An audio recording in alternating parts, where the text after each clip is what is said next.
Played a very good team defensively, especially. I have great respect for, obviously, I think they were top 10 in most categories, certainly rush defense.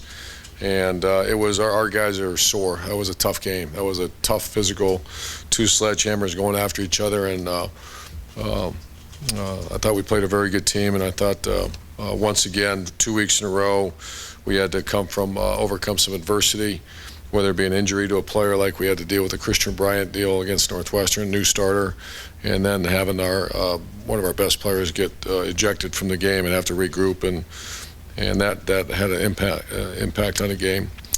Defensively, the champions were Durant Grant, and C.J. Barnett was a defensive player of the game. Obviously, we need to do a better job on that side of the ball and have more champions play. Offensively, one of our better games since we've been here. Very consistent. Only had 3 possessions in the first half, a touchdown, a field goal, and then we stalled out and went for it on 4th down. Second half is probably our best football we've played in quite a while. Our offensive line played exceptional. The champions were Marcus Hall, Jack Muort, and Lindsley. And I'll get to Norwell. So 4 of the 5 were champions because Norwell was one of the players of the game, and Taylor Decker received honorable mention. You'll win most games you play if that happens. Really, really pleased with their offensive line. Tight end Jeff Hireman played very well. Graded out a champion. Plays a lot of plays, 74 plays, and is also involved in special teams, 5 extra effort plays. Wide receivers continue to play well. 3 champions once again, Evan Spencer, Devin Smith, and Philly Brown. And then our running back played very well as well. Carlos Hyde. Offensive players of the week, there were 2 of them. Braxton Miller played probably his best game overall. Very efficient at passing, 22 of 27 for 222. Took care of the ball much better. Had one where he laid it on the ground. So we're still continuing to work on that. Ran for 100 yards. And Andrew Norwell, which is really, it's great to see that because I'm a bigger Norwell fan, as I'm sure a lot of people are, just kind of who he is as a person as well as a leader and a player. So that was the Players of the Week. Honorable mention was Taylor Decker. And the kicking game champion, special teams player of the week was one honorable or a guy that was not necessarily but got some recognition was Basil, did a nice job. And then black shirt goes to Devin Bogart, who did very well on kickoff. We didn't punt, and we had a chance to maybe go get a block kick. So special teams were okay that game, not great, but okay. This week's game, obviously primetime opportunity at the Shoe at night. Great opportunity to show the country once again Ohio State playing a very good team, a team that has another bye week before us. So we have to be prepared. You know, a little bit about Iowa.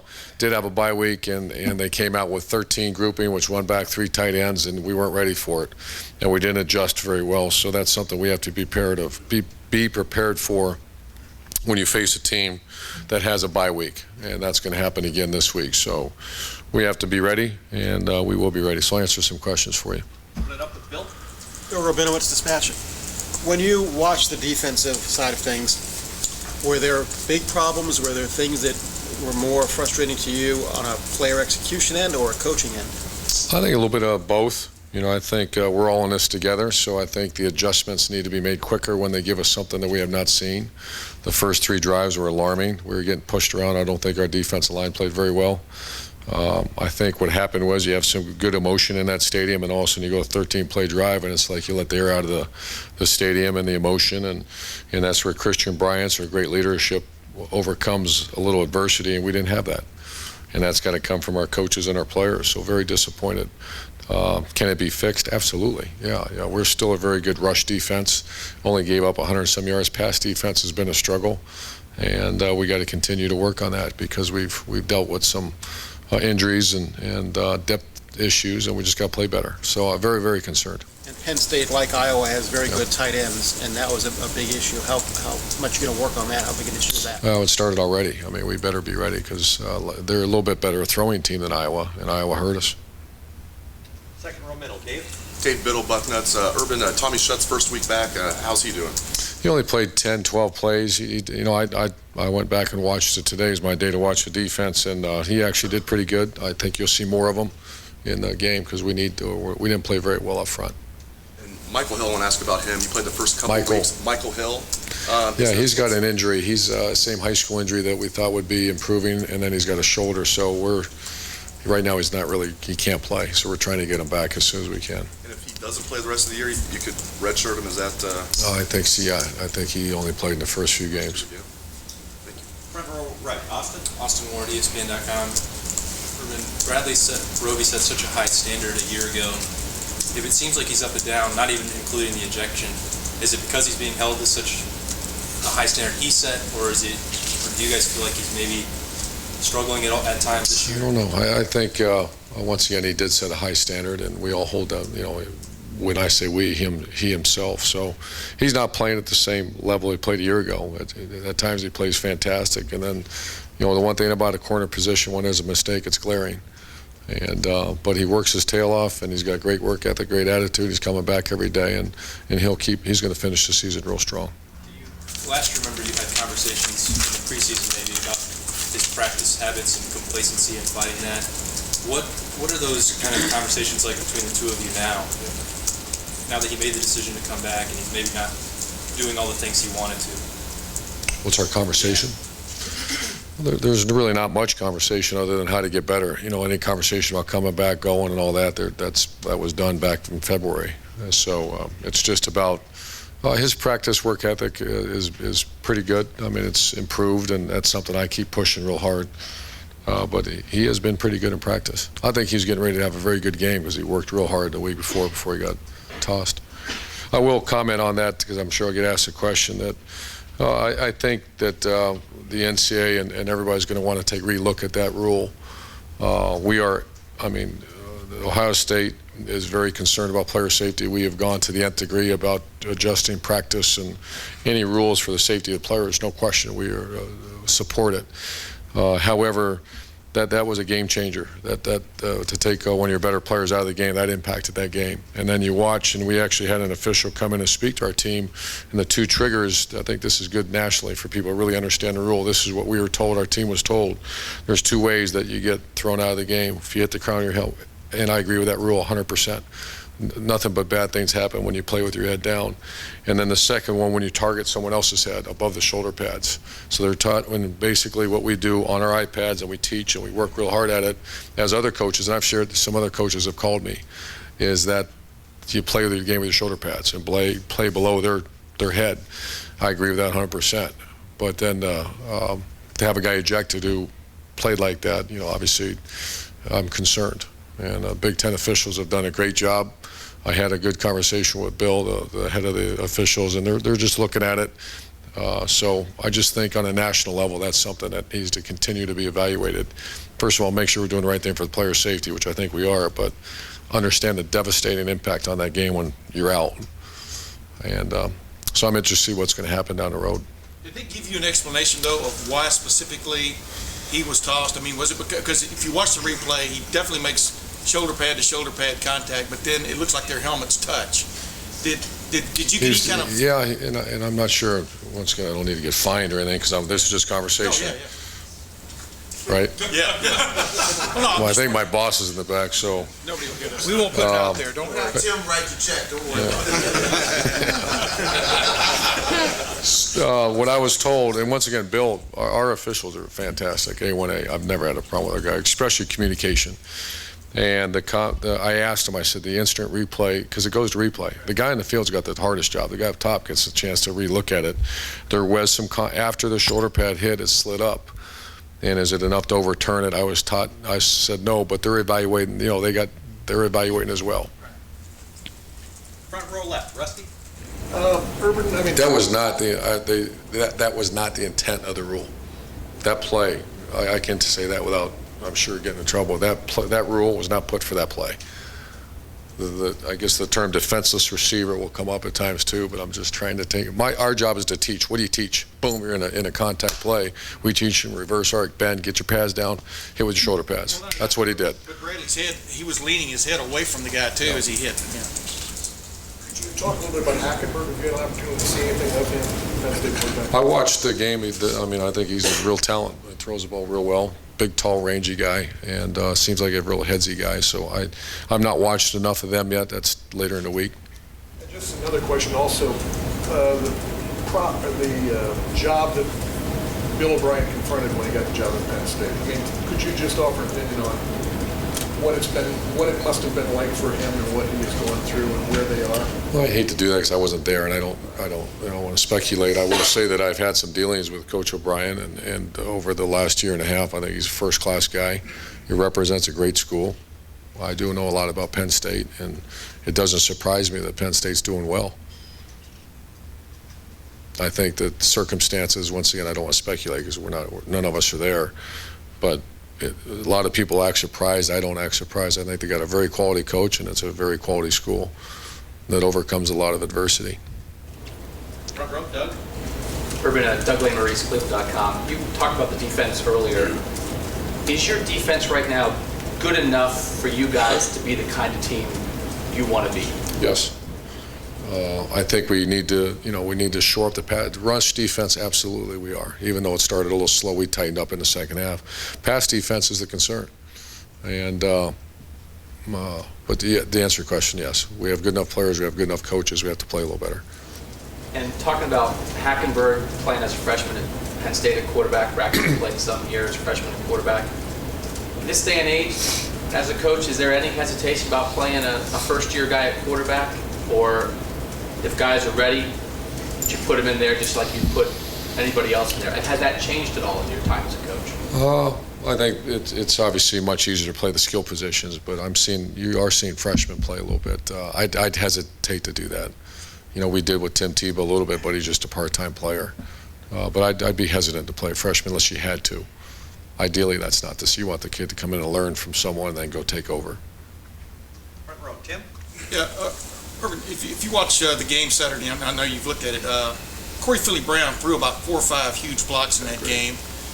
Just talk about, of course, he had one push in the back, but just talk about what you see of him from that aspect. And is that what you were talking about a little bit after the game on Saturday about?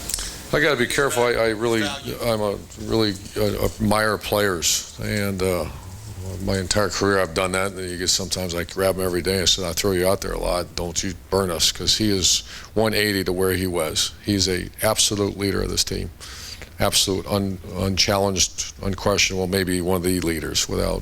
I should say, he is one of the leaders, one of the top 2 or 3 leaders on the team. If you said it a year ago, I'd have said we would have gotten an argument because that's not who he was. And so his development as a person, as a player, as a student, I can't say enough. He handled halftime for us. He handled that. So we were not, it wasn't a pleasant halftime.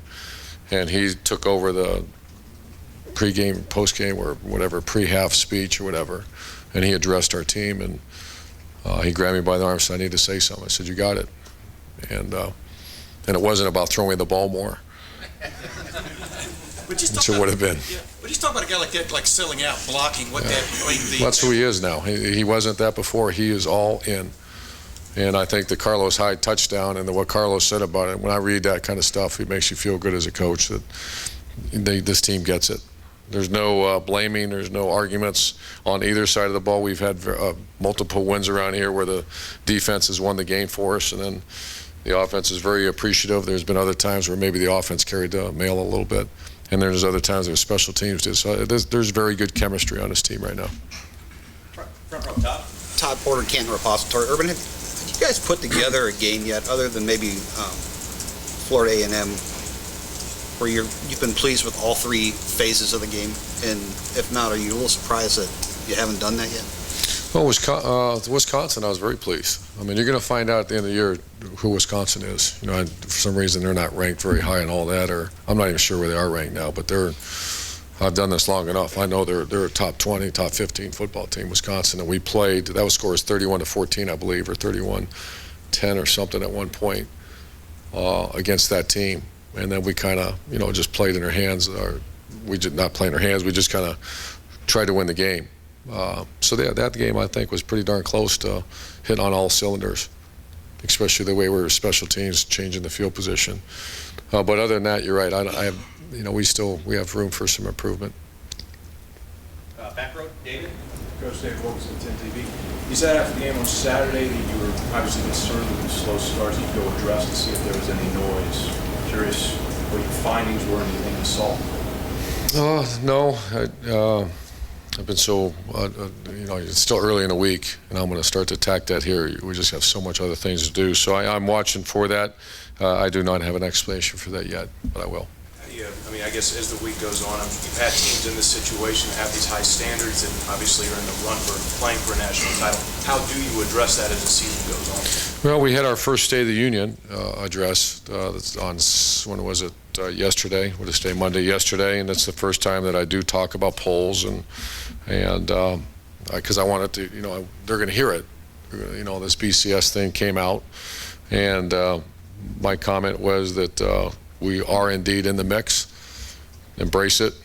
In the mix for what? Don't worry about it. We are in the mix, though. People think very highly of you.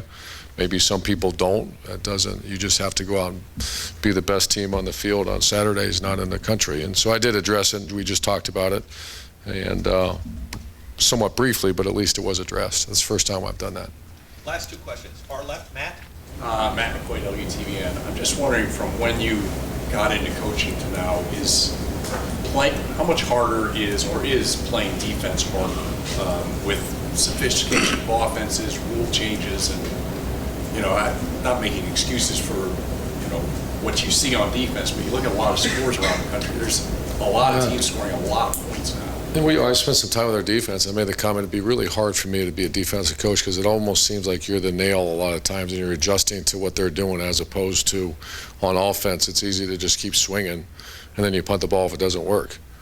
On defense, it's a whole different. That's why I admire, and I don't try to get too involved on defense because they're a hell of a lot smarter than I am. And I think they got a tough job. You're right. I mean, it's the differential. The different offenses that you face nowadays are mind-boggling. From 13 grouping, 1 back, 3 tight ends might sound, but you just have all kinds of run fit and gap issues and play action pass issues that you wouldn't have if it was another set. So much more difficult. And far left, Rob. Rob Aller, Columbus Dispatch. When you talk about, to go with what he said, you talk about defense needs to get better. Specifically, is that philosophically more press, more pressure? Is it just tackling? Where do you see it, not being on that side of the ball so much, what do you see needs to really improve or change? Well, we've gone through a little bit of evolution. First thing, we got to, develop some depth at some positions and create a role, where you're getting more guys on the field.